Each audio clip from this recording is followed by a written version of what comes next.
fanga la yalo min bɛ Burkina bi e bɛ se ka mun de fɔ Burkina situation kan sisan an b'a daminɛ min na dɔrɔn Damiba a yɛrɛ dalaka o de bɛ k'a minɛ quoi ale de bɔra Burkina jamanaden bɛɛ ɲɛkɔrɔ k'u ka kalo 5 d'a ma ko pour le bilan kalo 5 ale de bɔra adresse à la nation k'i jɔ drapeau kɔrɔ ko peuple burkinabé faites-moi confiance accordez-moi 5 mois pour le premier bilan ale de y'o fɔ ko contre l'insécurité ko de ale na 5 mois bɛ ka se Damiba nana ka na ka ministre de la défense a yɛrɛ o prérogative ta ale y'o fana ta a yira Burkinabé la ko n dɛsɛra quoi une façon indirecte de dire aux gens que j'ai échoué au plan sécuritaire or ni surasi nana fanga la i bɛ juger fɛn fɔlɔ min na i ka domaine régalien lakana bunna kun i bɛ juger ten de mɔgɔ min y'anw ka nin crise ninnu dilan Faransi de don fo ka taa Eliko jigin kɛnɛ dilan ye ka wula kɔnɔ i tɛ yen le Burkina perd 50% de son territoire oui le Mali perd 70% mais le Burkina n'est pas loin du Mali kɛmɛ sarala Burkina ka mara ta ka dugukolo 50 kan depuis sous Roch-Marc Christian Kaboré donc ale nana au lieu de faire face à cela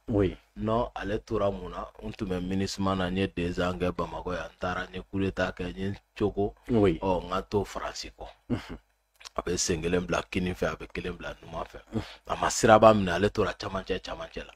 bon n'i y'o kɛ jamanadenw ils deviennent fous flous sur ta politique u t'a faamu confus et ce qui est ennemi de la révolution c'est vraiment la confusion tantôt ale ka premier ministre o déclaration fracassante k'ale yɛrɛ bɛ dɔ wɛrɛ fɔ Russie tɛ na an bɔ Faransi tɛ na comme si discours comme kulonkɛ de don or diɲɛ sira jɛlen de don dɛ i b'i ka sira ta e tɛ taa si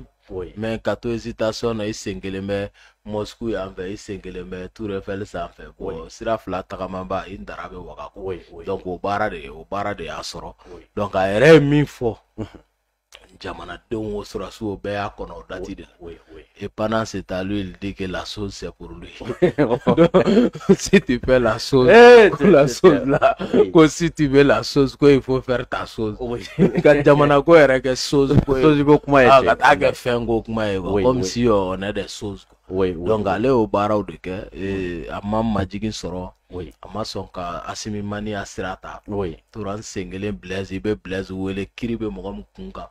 ka na n'o ye ko réconciliation ko petite patata ko n'o y'i ka palais kɔnɔ a impact ye mun ye nafa foyi t'a la nafa t'a la est-ce que bi na Blaise yɛrɛ nana état min na ale ka palais kɔnɔ Blaise de mago bɛ Burkina la wa ou bien Burkina de mago bɛ Blaise la parce que même pour marcher garde corps bɛ k'a suit k'a lajɛ a bɛna bin wa a bɛna jɔ i yɛrɛ b'a dɔn e bɛ se ka mɔgɔ wele ko k'ale dɛmɛ o yɛrɛ mago de bɛ e ka dɛmɛ la donc c'est vraiment malheureux ça veut dire que mimétisme de don quoi ne b'a ye mɔgɔw b'a kɛ et CCRS intellectuel de manque de vision ils sont en panne de vision c'est pourquoi u nana sɔrɔ président kɔrɔw n'i nana dɔrɔn ngali mɔgɔ caman b'a kuma fɔ Mali la yan a y'a lajɛ aw ka ATT kun wele a ye IBK wele a ye Jɔnkuna wele a y'a wele bɛɛ ka na bɛɛ ka dɔ fɔ u bɛna mun fɔ an ye on les a vus ici 23 ans 10 ans 9 ans 2 ans an y'u ye mun wolola la jamana ci kɔ u dɛsɛra u wele u kana mun fɔ an ye u bɛ tila k'a fɔ an ye ko expérience ça c'est de la mauvaise expérience n mɛnna la kɔrɔ tɛ ko n bɛ fɛn dɔn a la koyi n mɛnna la wa n dɛsɛra a la o de don o mɔgɔ i bɛ t'o wele kana mun fɔ an ye an bɛ gɛlɛya kɔnɔ mɔgɔ minnu y'an bila o gɛlɛya kɔnɔ Albert Einstein y'o de fɔ ko vouloir résoudre un problème avec ceux qui ont créé le problème c'est de résoudre doublement le problème parce que o tigiw yɛrɛ bɛna ko wɛrɛ bila e da la fɔlɔ olu yɛrɛ sɛnsɔn ani ko wɛrɛ ils font partie du problème et non de la solution n'u tun bɛ se u yɛrɛ ka mandat a ka di président bɛɛ i ka bɔ bɔda b'a fɛ mais k'i dɛsɛ fo ka se i gɛnni ma jɔn ko ala an bolo de fɛ donc min bɛ Damiba kɔ bi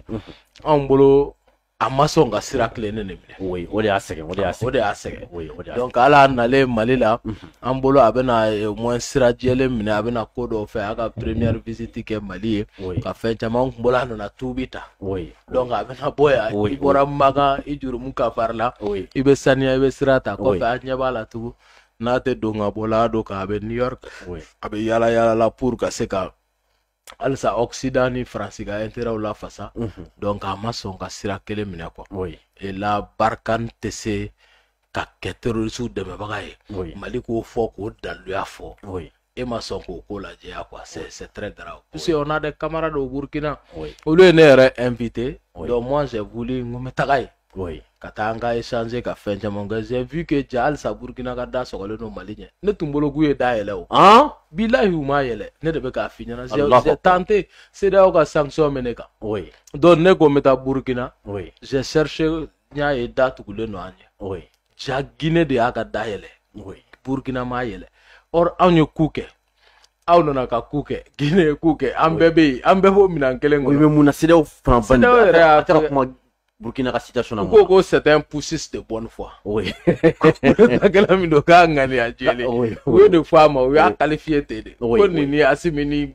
Doumbouya tɛ kelen ye quoi ko parce que olu bɛ fɛ ka sansara fara ka bɔ jɔnya kɔnɔ quoi ka chaîne briser quoi mais ko apparemment ko Damiba kɔni nana mais ko Damiba la faamuyalen don o basculer parce que ne b'u ka principe ninnu kɔnɔ tu es intellectuel tu es civilisé tu es diplomate tu es grand quelqu'un comme Sékou Touré l'a dit quand l'Occident te félicite, dis-toi que tu as trahi ta patrie. C'est vrai. Du moment que l'Occident te calomnie, te diffame, c'est que tu défends les intérêts valeureux de ton peuple.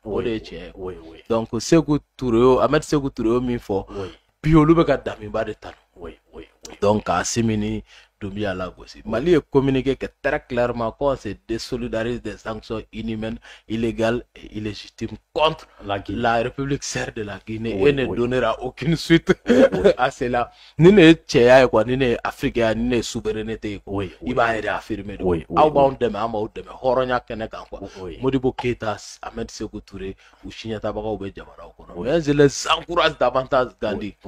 U ka bɔ Modibo Keïta, président Modibo Keïta, président Ahmed Sékou Touré, olu ko deux poumons dans un même corps. Président Assimi Goïta, président Mamadi Doumbouya. Cɛ olu ka kɛ un individu ye quoi. Olu ka kɛ un individu ye k'a kɛ jamana kelen fédération. An mago b'o de la. Non, o nafa ka bon Mali. O de nafa ka bon bi. An ka kɔgɔji b'an bolo, an ka jama b'an bolo, an ka pétrole bɛ na bɔ, an ka ressources minéraux b'an bolo, an ka dugukolo b'an bolo. Ngo n'i taara Kangaba mara la ka don Keleya ninnu kɔnɔ ka taa fɔ Sigiri, Gandhi i t'a dɔn yɛrɛ k'i donna jamana wɛrɛ kɔnɔ. I t'a dɔn. Tu ne le sens pas parce que nos frontières ont illégalement, injustement été retracées en Allemagne.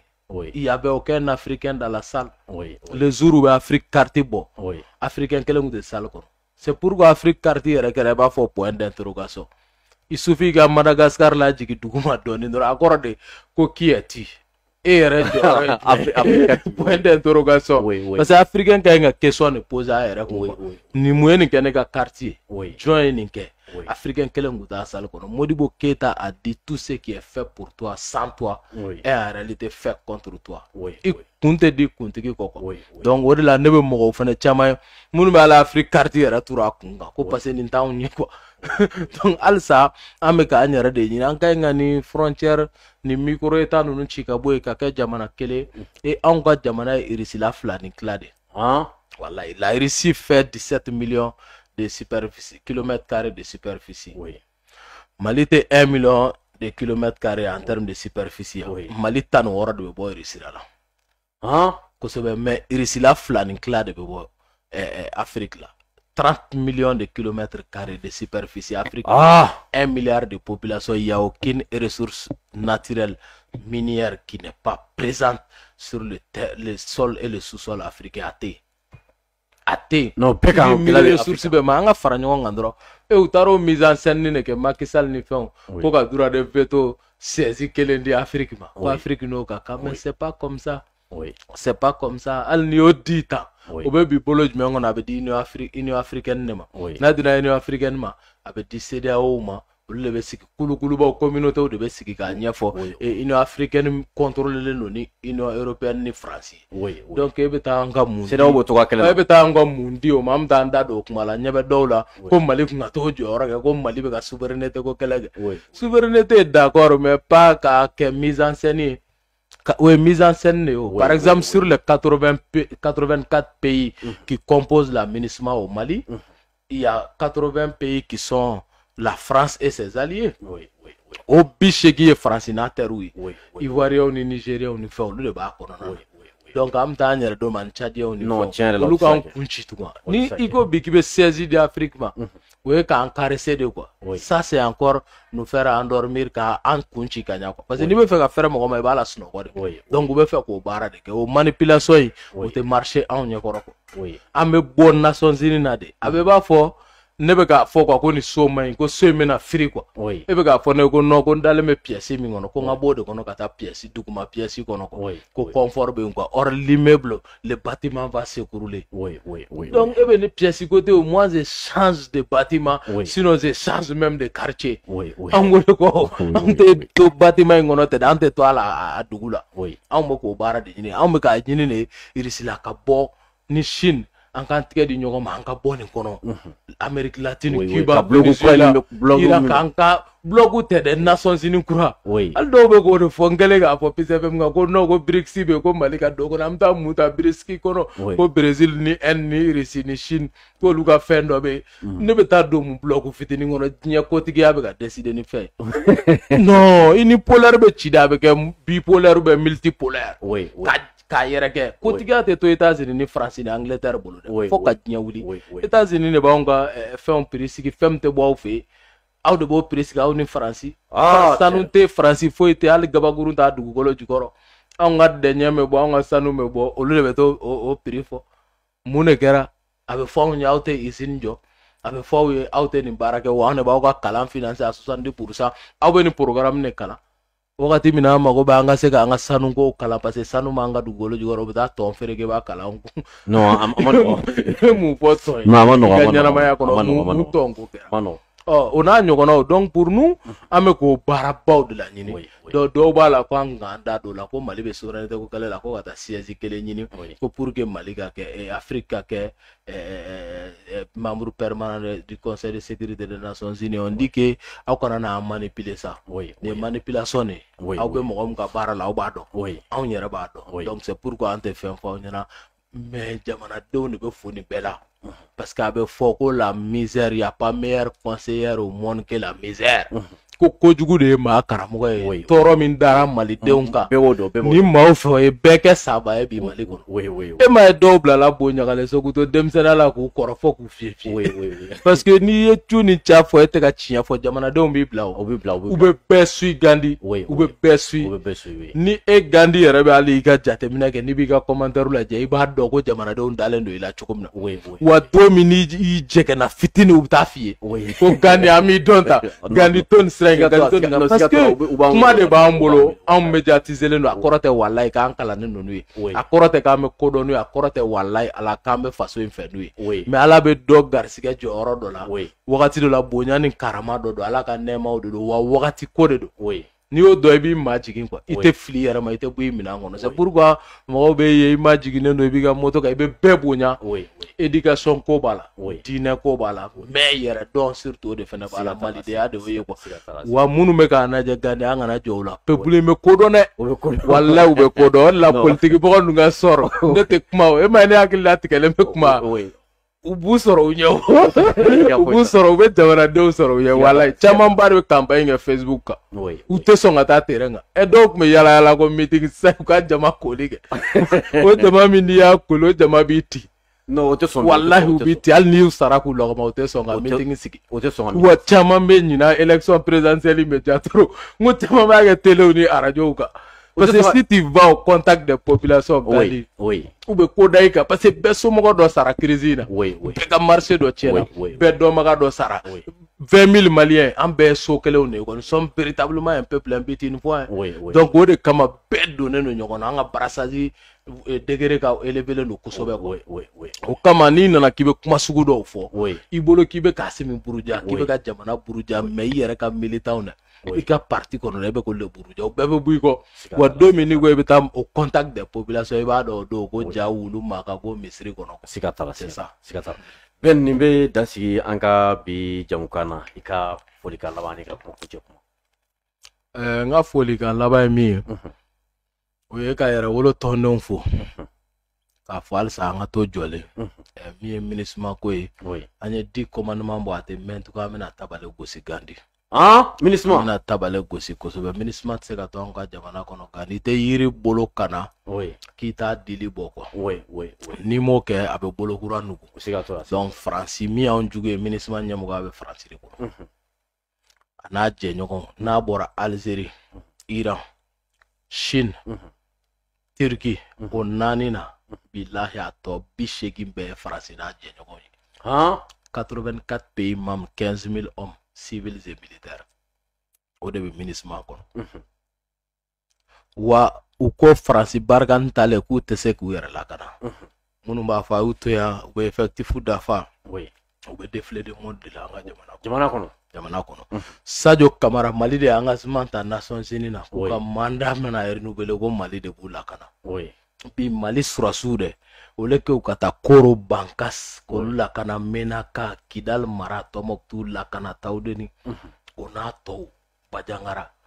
Gandi u bɛ ka obligé de Segu kɔfɛla ole ke u ka t'olu lakana dɛ u bɛ ka obligé ka MINUSMA mɔgɔw de lakana MINUSMA min na kunya ko ka se ka anw de lakana sabati ba kuma yɛrɛ labɔ kuma tɛ maa wɛrɛ ma o kɛra sisan u tɛ poro ɲa tɛ poro ɲa min porona ka d'u ma o fɛnɛ tilalu la o de kɛ olu k'anw lakana anw de bɛ k'olu lakana no kabako dɔ bɛn bɛ wari dun dɔrɔn na k'u nakun tɛ kɛlɛ fɛnɛ ye tugun ka essayer ka jeunes manipuler ka taa wari di musow ma an bɛ ɲamacɛ financer aw ye 16 millions jeunes a ye na communiquer 52 millions u bɛ kɛ mɔgɔw rencontre an ye Ponda an ye a tɔgɔ ɲamacɛ an ye lampadaire an ye fura di mɔgɔw ma an taara fura di dɔw yɛrɛ bɛ kule ko kɔrɔ n'i ko ko u taara fura di fura ka ɲi ka den fɔlɔ ma Bamakɔ yan Misabugu ye ka fura di ma parce que i man kɛnɛ i hakili la u nakun ye min ye wɔni ne bɛ kɛ kuma bɛ ka débat dévier quoi k'a kɛ débat de caniveau ye pendant que peuple bɛ ka wuli de façon résolue k'a ka souveraineté ɲini sur tous les pans de la souveraineté c'est-à-dire souveraineté politique sɔrɔla Asimi bɛ Kuduba souveraineté militaire sɔrɔla Mali bɛ ka jugu gɛn ka tila nin jugu min kuma anw kan n'o ye Faransi ye ka tila k'an tigɛ di Russie ma min ka d'an yɛrɛ ye souveraineté militaire sɔrɔla a tɔ ye jumɛn ye souveraineté économique souveraineté culturelle o ma sɔrɔ fɔlɔ c'est pourquoi j'ai dit aux gens olu kɛlɛ bɛ sen kan dit aux gens que kɛlɛ ma ban an kana il faut pas crier vite la victoire mɔgɔ tɛ wara golo feere ka sɔrɔ i ma tila fagali la donc o de bɛ sen na kuma caman mɔgɔw bɛ kanko fɔ mais a ka bon n'o ye o Gandi souveraineté culturelle volet caman de b'o fɛnɛ kɔnɔ n'i ko souveraineté économique financière volet caman b'o fɛnɛ kɔnɔ nin bɛɛ baaraw n'o jateminɛw dɔɔnin don n'i bɛ fɛ k'i ka kotigiya kɛ k'a jalalatigɛ a siraw dɔɔnin don Modibo Keyita y'a kɛ cogo min na o de y'a sira ye Asimi Goyita bɛ k'i sen da Modibo Keyita sen da yɔrɔ la an bɛ dugawu kɛ Ala k'a se Ala k'ala tɛmɛ baba Modibo Keyita la an b'o dugawu kɛ donc an ka dɛmɛ dafalen don pour que cogo min na nin sira min bɛ yen ni jamanadenw ka hɛrɛ b'a la halisa Ala k'a sabati minisiri minnu bɛ yen passeport ko ministre de la sécurité ka se carte nina ko ma wallahi malidenw bɛ k'a fɔ an y'a gɛlɛyaba bɛ wa an ye Ibrahim Boubacar Keita ka régime kɛlɛ ko min kama Gandi kun belebeleba 3 don fɔlɔ an ko lakanabaliya ko maliden bɛ ka faga i b'a fɔ dimɔgɔ bamananw ko Ala kana mɔgɔ jugu k'i seere i bɛ ka taara an jugu k'an jigi k'i kalifa Faransi la ko o ka bɔ yen filanan an ko kiri kungɔ bɛ malidenw na n'i sera fanga bonda na i hakili ka ɲi ka sigi mais n'i yɛrɛ sera yen bi i ja de bɛ tigɛ parce que kiri bɛ feere juges yɛrɛ ole ke olu ka kɛ fura ye ka yuruguyurugu kɛlɛ olu yɛrɛ caman b'a kow kɔnɔna na donc o ko ka se ka kɛ hakɛ jamana état de droit o kɔfɛ ko ka se ka refondation kɛ an ka texte kumabaw minnu bɛ yen ni jamana kɔnɔ par exemple misali la kalata ko jamanadenw bɛ wuli k'a fɔ an bɛ n fa kari fɛ n'o ye Gandi ye Manasa kelen sigilen bɛ yen on dirait la sorcière Karaba qui a ses mazis peuple bɛɛ bɛ nin fɔ k'u bɛ n fa kari fɛ e b'a yɛlɛma k'a kɛ n dɔgɔ kari ale kelen pe i b'a fɔ Big Magic de b'a bolo ça c'était trop donc o dun ye mun ye les élections sont les fruits l'expression populaire de l'expression populaire jamanadenw ko an bɛ kari fɛ k'an ka ɲɛnamaya kalifa la jamana koɲa d'a ma sanji 5 kɔnɔ donc o siratigɛ fɛ e kelen ma n'o yɛlɛma a b'a fɔ tu changes la destinée de tout un pays. Donc olu te ko fitinu nyaanyo bara mi ke o machine wulila. Mais machine flana no ekiri machine o ma wulila. Lakana machine Sadio Kamara ta wulila. Et refondation machine Ikasa ta wulila. Mais kasoge ka machine ma wulila. Alta ma wuli abeka chuchu de ke machine ma wulila. So kuma ba do minena do na berelo. Nnogo yara mbara na nsara wallahi billahi taala yanga pepulu ka sirato la gadi ni min sara na nga nafolo yeri bolo ga jolo ko ki kaburu la ibla do anga ta ke evenement bae ka mediatiser gandi malien ka ki kaburu kuna kwa samu ga kaso ka subi a boto fle kaso la anga jolo ko boy sula ko ni ma subu ko nyana ma te sirinya ambo gunega gandi mo men nafolo dun on nafolo dun anga kelege minaw santo nafolo duno de wolola duguni muso konomo kono farla ka lojurato faga ka mo bebola ka fiento to mo munu la jarabira ala fe u yolu mina ku jeni dere ni san kelen kalo woro ko lu jeni muso konoma mo lojurato u polite dange ko du dere o kera parce que de nafolo du Sadio Kamara Assimi Goïta u be ka min do bi armel sirafe ani colonel Toduru be ambu befo u be ka min ke walla u ka doromete jamana de nga nafolo de be ka taka do jamana kelege la ka jamana de ni jamana lakana e kele yo milaru du gandi e mo hinemne ma miri jamana la ma jamana bonya ko bi ka on ke hinemne no e be o ma mo me ko fo tiki be hineni alaya no cha ala mi adama den da ko adama den kada na ka dan fe be akoni ya ke ka juga ma mo gasi sigi ma jo sare abunya ima jamana sarabu ya ima dine toboto ko kibla jahanama kono ki jeni fi ha habada ki ba dumenendo akono ki o ala yo fo ko yoro ni sanction te gandi atenya yoro ni sanction te atenya donc il faut que sanction ka ke dira lex z lex ni jugement be yoro corruption zero te o mais impunité zero be se ka ke ni mo gosi al domna yuruguru ga ba dabla bingal chamambe bi anya proposition ke lanceur d'alerte ou se kata ou be micro la be lunette la be boucle la be biki la be fembe la ka se ka mo filmer uranda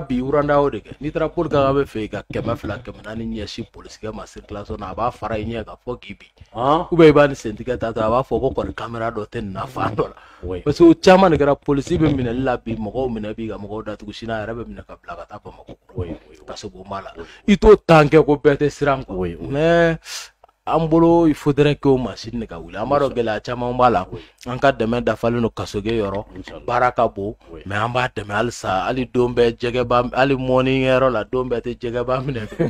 jegeba do mine na dugu malan kiri dugu goloko fen chama na pingalu be donc seneke ko fenela o ko ka ngala dunga fa be sabati chukum donc o ma jewbe il est important quand en sorin sigolu ka chukumina gada se ganya parce que mo ni mi la di ko ni ko kibe mo ni fin deme gandi kana deme hakema fanga mare donc là ni be mo deme ni ma je munu be il est important ka sati ki ma ka fo ko fanya no de deme donc o de deme rere pour que chukumina al sa ka ko into be nyaabe sans korota donc kale ni joli de ba ni jamana do ni nyogonte on peut pas trahir ce pacte de sang donc o de ato ame bo kuma la noye ka fo ko armée era ko on n'accuse jamais la réaction mais on accuse la provocation ko mogote nyenta sara ito jalaki de minye bingali ke kibo tigi de jalaki donc mali e jabe munundi o de armée kodi donc et Ablaye Maïga était un gendarme la personnalité de Ablaye c'est un colonel gendarme donc comprendra qui pourra o fana message do ya bolo kapi do alsa mo jolen gato Assimi Goïta ko fe anka jamana en kumabo pour que chukam na nga génération am se ka mission accompli chukamina merci beaucoup merci beaucoup jamana kono jamana ko ka jolen gato gandi kele ni kele 100 pa ya ni 10 pa de donc si c'est 100% on a fait que 10% donc en jolen gato dans la vigilance qui ka partenaire ou faut gandi parce que le bi demain il ga se qui ka yoro musa kauta tuga mina amseka na lase uke ka jamana don kurafoni jamana ka nafa kono tuga mina donc nun kay ngalaje mina wara kono minteni shiega amoni bi encourager wala inshallah bi encourager bi al sala ki nyokon cha jamana kono donc ame befu merci beaucoup que Dieu bénisse le Mali et vous sur les remparts merci beaucoup.